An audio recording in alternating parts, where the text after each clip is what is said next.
Okay, so let's dive into this pretty wild situation. We're talking about Imran Khan, the former prime minister of Pakistan. Imagine being imprisoned for over 500 days, not for like a specific crime, but Mm. basically just for challenging those in power. hmm That's what he's facing right now. And today, we'll do a deep dive into his ongoing detention.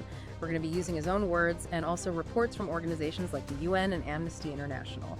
We'll try to get a sense of what's happening, why it's happening, and also why this should Yeah, matter it's to definitely a you. story full of twists and turns. To really understand just how serious Khan's situation is, I think we need to start with his background. He wasn't just any politician, he was a national hero. I mean, this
power struggle, a shadow play between civilian leaders and the military establishment.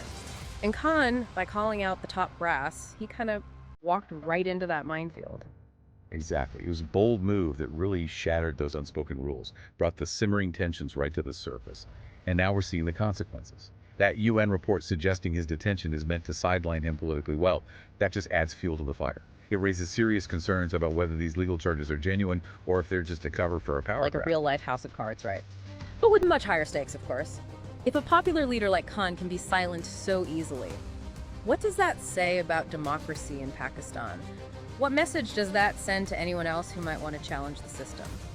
Chilling questions for sure. It's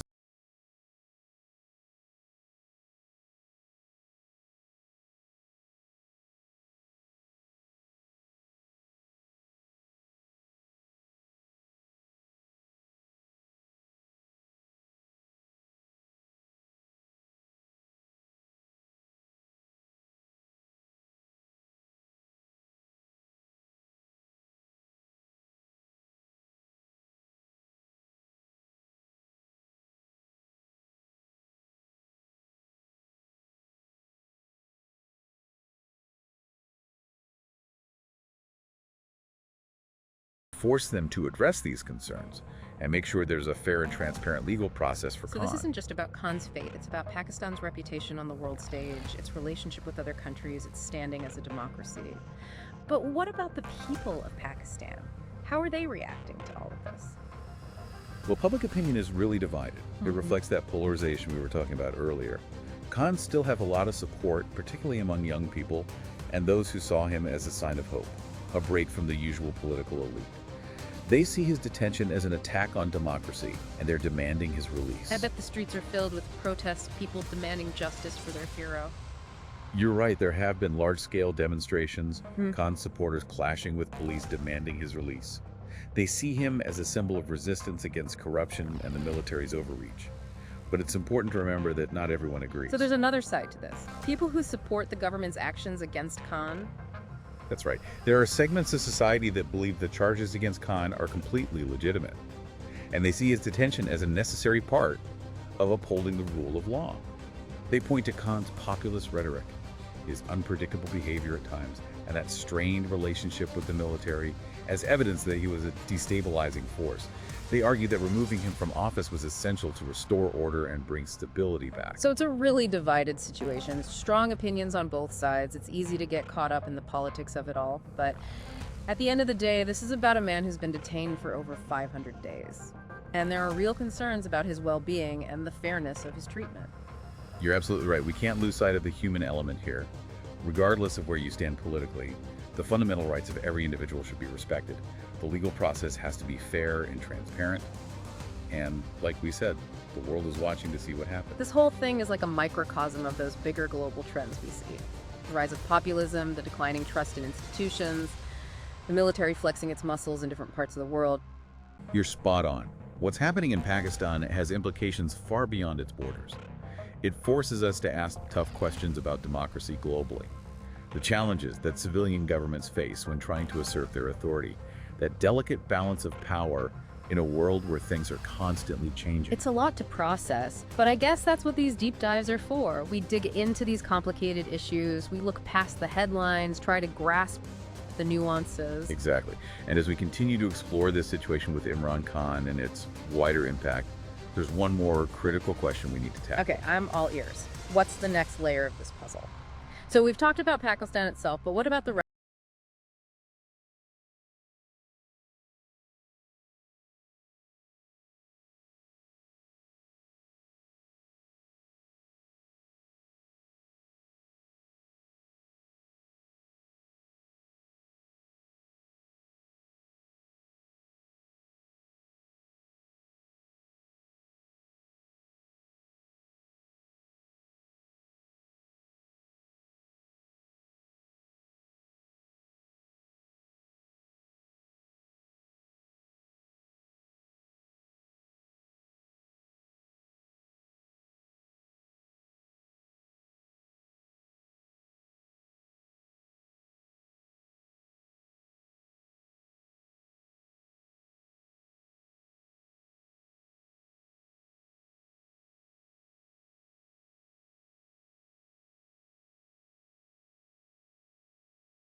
midnight.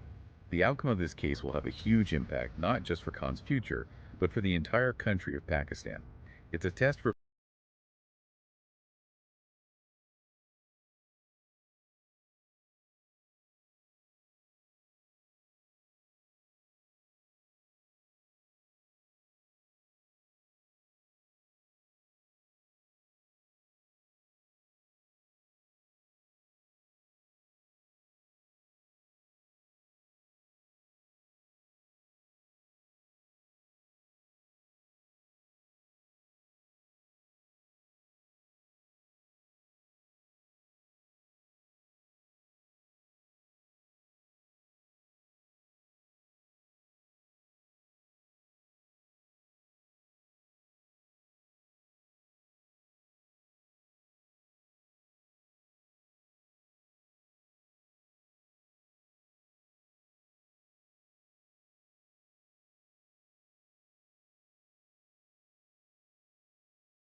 Deep dive into Imran Khan's detention has been a real eye-opener. I'm left with more questions than answers, but I definitely want to learn more and stay engaged and advocate for a world where justice and human rights win out. That's the spirit. And remember, you're not alone in this. There are so many people and organizations working hard to promote democracy and human rights all over the world. By staying informed and engaged, we could all be a part of creating a more just and equitable future. Well said. Thanks for guiding us through this complicated issue. And for everyone listening, stay curious, stay informed, stay engaged. We'll be back next week with another deep dive into a topic that's shaping our world. Until then, take care.